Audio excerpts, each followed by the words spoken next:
Warahmatullahi wabarakatuh. Saya Raka Farizal Irwansyah. Muhammad Rizky, Muhammad Farhan Ciki Kamal, Juliana Faturrahman, Santa Lesilayan, Wiki Abastian, Riyandi. Dari kelompok 6 ingin menjelaskan materi bab 8, yaitu mengidentifikasi segmen dan target pasar. Mengidentifikasi segmen pasar, perusahaan tidak dapat berhubungan dengan langsung ke semua pelanggannya di pasar yang besar maupun beragam. Perusahaan dapat membagi pasar menjadi kelompok konsumen, segmen pelanggan, kebutuhan, dan keinginan yang berbeda. Perusahaan harus mengidentifikasi segmen mana yang dapat dilayani secara efektif dan menguntungkan. Pemasaran massal. Pemasaran massal, satu produk untuk semua pembeli. Pemasaran massal, perusahaan melakukan produksi, distribusi, promosi, dan ke semua konsumen. Pemasaran massal populer karena pasar potensial besar, biaya produksi rendah, harga ke konsumen murah maupun terjangkau. Kondisi saat ini, keinginan konsumen semakin banyak dan membutuhkan segmentasi pasar. Pemasaran segmen. Segmen pasar adalah kelompok pelanggan yang memiliki sekumpulan kebutuhan dan keinginan serupa. Tugas pasar bukan menciptakan, tetapi mengidentifikasi dan memutuskan segmen mana yang dibidik. Keunggulannya: 1. Merancang, memberi harga, melepaskan, dan menghantar produk atau jasa dengan lebih baik. 2. Menyesuaikan program dan kegiatan pemasaran untuk mengalahkan pesaing. Pemasaran pasar lebih fleksibel. Solusinya: 1. Solusi telanjang, berisi produk atau jasa yang dihargai semua anggota segmen. 2. Opsi terbuka, dihargai beberapa anggota segmen. Penentuan karakteristik segmen pasar. 1. Preferensi homogen. Ketika semua konsumen memiliki preferensi yang sama. 2. Preferensi terdifusi. Konsumen memiliki preferensi yang bervariasi. 3. Preferensi kelompok. Dihasilkan dari segmen pasar kelompok konsumen dengan preferensi yang sama. Ceruk adalah pelanggan yang lebih sempit yang mencari bauran manfaat yang berbeda. Ceruk merupakan subsegmen. Ceruk juga dibagi menjadi 4 ceruk yang menarik. Yang pertama adalah pelanggan bersedia membayar lebih. Dan yang kedua, ukuran, laba, dan pertumbuhan potensial. Yang ketiga, tidak menarik pesaing lain. Dan yang terakhir, keempat, keekonomisan tertentu melalui spesifikasinya. Pemasaran lokal adalah pemasaran sasaran yang disesuaikan khusus untuk kebutuhan dan keinginan pelanggan lokal. Dan ada yang kedua, yaitu pemasaran akar rumput. Ini adalah kegiatan pemasaran untuk sedekat mungkin dan serelevan mungkin dengan individu pelanggan. Pemasaran individual, yaitu pemasaran satu-satu, pemasaran customized, segmen 1. Gerakan customizing perusahaan, yaitu menyesuaikan massal dengan cara memberdayakan konsumen, merancang penawaran produk dan jasa pilihan mereka. Jadi customizing ini memperdayakan konsumen untuk merancang penawaran produk dan jasa pilihan mereka sendiri. Perusahaan juga menyediakan platform peralatan, kemudian pelangganlah yang merancang produk mereka sendiri bagaimana yang diinginkan oleh pelanggan tersebut. Tapi adapun kendala yang dihadapi saat dilakukan penyesuaian seperti 1. Produk yang kompleks. 2. Peningkatan biaya. 3. Pelanggan tidak tahu apa yang diinginkan. 4. Tidak dapat membatalkan pesanan. 5. Sulit diperbaiki. Dan 6. Nilai penjualan yang kecil. Itulah kendala yang dihadapinya untuk pemasaran individual. Adapun dasar segmentasi pasar konsumen. Yang pertama, segmentasi geografis. Jadi segmentasi ini dibagi jadi beberapa unit letak geografis seperti negara, negara bagian, kabupaten atau kota, dan lingkungan sekitar. Yang kedua, segmentasi demografis, yaitu usia dan tahapan siklus hidup, tahapan kehidupan, jenis kelamin, pendapatan, generasi, kelas sosial. Jadi segmentasi ini adalah yang membatasi usia atau demografis tersebut. Seperti misalkan contohnya, kita menjual produk sepatu. Ada sepatu untuk pria dan sepatu untuk wanita. Nah, itu disebut segmentasi demografis. Adapun juga tahapan usia, misalkan kita memproduksi susu. Susu itu wajib diminum pada saat usia 12 tahun hingga lansia. Itu disebut juga segmentasi demografis. Yang ketiga, segmentasi psikografis, gabungan dari psikologis dan demografis, yang seperti kita ambil contohnya rokok Marlboro yang diminati oleh kalangan pria yang umurnya harus yang dikonsumsi dari umur 18 tahun hingga 54 tahun. Yang keempat yaitu segmentasi perilaku. Segmentasi perilaku ini adalah berdasarkan perilaku konsumen. Jadi kan konsumen itu masing-masing memiliki keinginan yang berbeda-beda, terus pendapatan juga yang beda-beda. Seperti kita ambil contoh saja dari kampung biasa gitu ya, seperti dari permukiman komplek, itu kan perilakunya berbeda. Jadi segmentasi perilakunya juga harus berbeda. Variabel segmentasi utama bagi pasar konsumen. Wilayah geografis: Pacific Mountain, West Mountain, West South Central, South Atlantic, Middle Atlantic, dan New England. Ukuran kota atau metro di bawah 5.000. 5.000 sampai 20.000, 20.000 sampai 50.000, 50.000 sampai 100.000, 100.000 sampai 250.000, 250.000 sampai 500, 500.000 sampai 1 juta, 1 juta sampai 4 juta ke atas.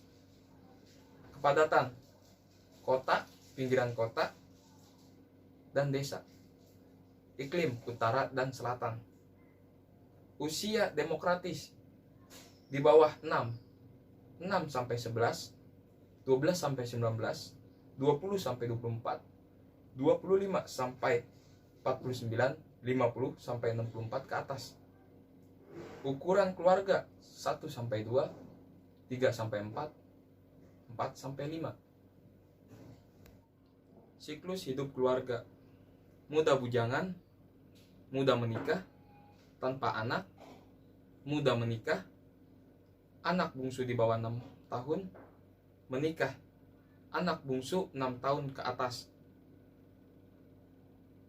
Menikah, tua, menikah, tidak ada anak, tua, hidup sendiri. Jenis kelamin: pria, wanita. Penghasilan di bawah 10.000, 10.000 sampai 15.000, 15.000 sampai 20.000, 20.000 sampai 50.000, 50.000 sampai 100.000 ke atas. Pekerjaan: profesional dan teknis, manajer karyawan, wira swasta, administrasi, penjual, pengrajin, mandor petani, pensiunan siswa, ibu rumah tangga, pengangguran. Pendidikan: SD atau di bawahnya, pernah SMU, lulusan SMU, pernah kuliah, lulusan perguruan tinggi. Agama: Katolik, Protestan, Yahudi, Muslim, Hindu, dan lainnya. Ras: kulit putih, kulit hitam, Asia, dan Hispanik. Generasi Baby Boomer, generasi X. Kebangsaan Amerika Utara, Amerika Selatan, Inggris, Prancis, Jerman, Itali, dan Jepang. Kelas sosial bawah rendah, bawah tinggi, kelas pekerjaan, kelas menengah, menengah ke atas, menengah ke bawah, dan menengah tinggi. Gaya hidup psikografis berorientasi budaya, berorientasi olahraga, berorientasi luar rumah. Perilaku terhadap pekerjaan, kejadian biasa, kejadian khusus. Manfaat, kualitas, pelayanan, ekonomi, dan pengetahuan. Status pengguna, bukan pengguna tetap, mantan pengguna, pengguna potensial, pengguna pertama, pengguna tetap. Tingkat penggunaan, pengguna kelas ringan, pengguna kelas menengah, pengguna kelas berat. Status royalitas, tidak ada menengah, kuat, dan mutlak. Tahap kesiapan, tidak sadar, sadar, berminat, dan menentukan, berhasiat, dan membeli. Sikap terhadap produk, antusias, positif, apatis, negatif, dan bermusuhan. Sistem segmentasi fals, psikografis, jaringan fals. Yang pertama itu penemu, yang disebut juga innovators, yang digolongkan menjadi 3 bagian. Bagian pertama itu idealisme, atau yang disebut juga pemikir, thinkers, dan juga bisa disebut juga penganut, believers. Yang kedua itu pencapaian. Pencapaian itu bisa disebut juga activers, dan juga pekerja keras, strivers. Yang ketiga itu ekspresi diri, orang yang mengalami atau experiencer, dan pembuat, makers. Yang terakhir itu bertahan hidup, survivors. Pemecah segmentasi perilaku. Di sini ada beberapa pemecah segmentasi perilaku. Di antaranya pasar sasaran.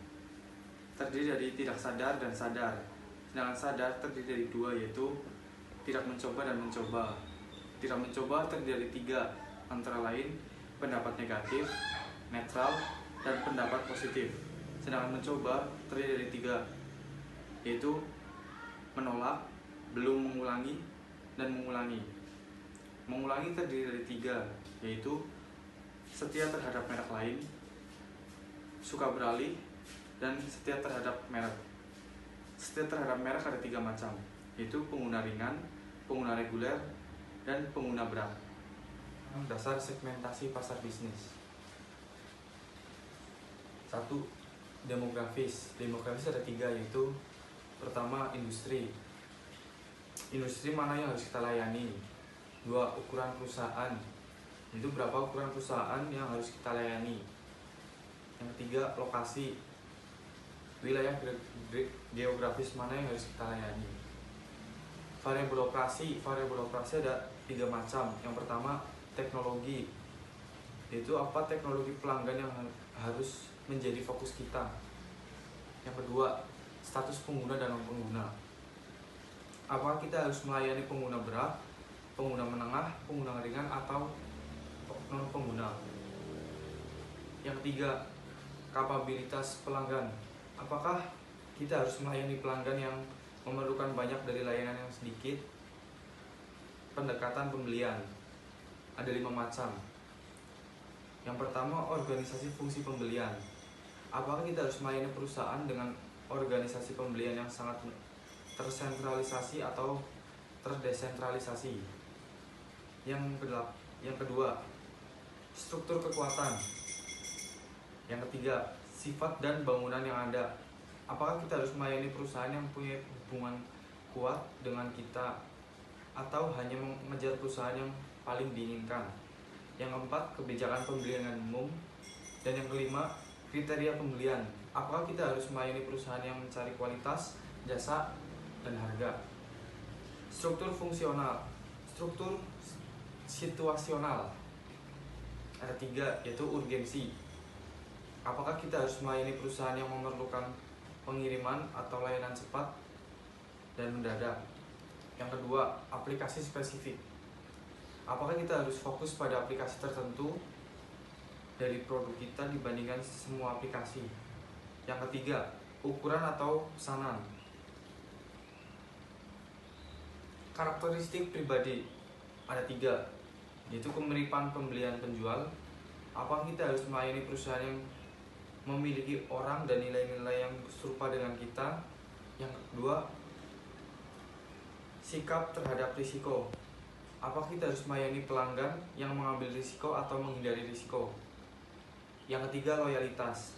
Apakah kita harus melayani perusahaan yang memperlihatkan loyalitas tinggi kepada pemasok mereka? Penentu target pasar. Setelah mengidentifikasi peluang segmen pasar, diputuskan beberapa banyak dan segmen mana yang disasar. Yang pertama, segmentasi berdasarkan kebutuhan, yaitu mengelompokkan pelanggan ke dalam beberapa segmen berdasarkan kebutuhan dan manfaat yang sama yang diinginkan pelanggan dalam menyelesaikan masalah konsumsi tertentu. 2. Identifikasi segmen. Untuk setiap segmen berbasis kebutuhan, tentukan kelompok demografis, gaya hidup, dan perilaku pengguna. Mana yang membuat segmen itu berbeda dan dapat diidentifikasi. Yang ketiga, daya tarik segmen.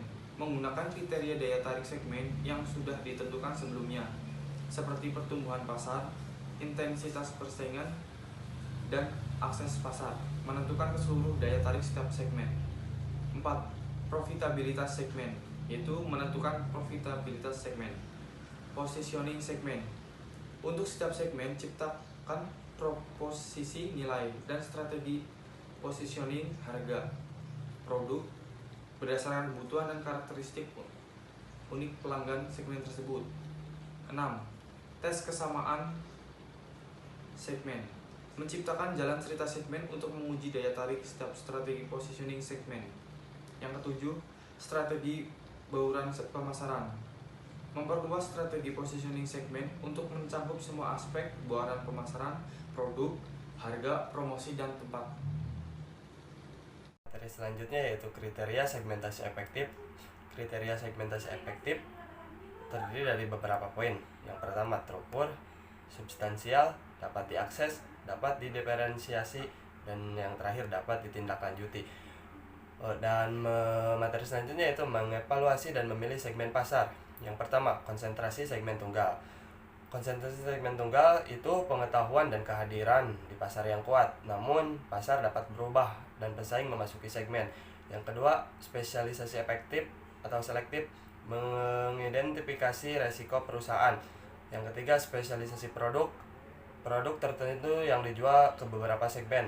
Yang keempat, spesialisasi pasar, perusahaan berkonsentrasi melayani satu kelompok pelanggan tertentu. Yang kelima, cakupan pasar penuh, berusaha untuk memenuhi semua kelompok dengan semua produk.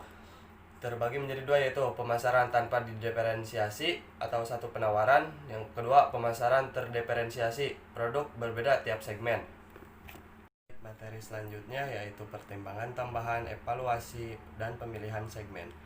Rencana invasi segmen per segmen. Invasi yang terbentuk di pasar yang tertutup memerlukan mega pemasaran, koordinasi strategis dari keahlian ekonomi, psikologi, politik, dan hubungan masyarakat. Baik, mungkin cukup sekian presentasi dari kelompok kami. Mohon maaf apabila masih banyak kekurangan. Wabillahi taufiq wal hidayah. Wassalamualaikum warahmatullahi wabarakatuh.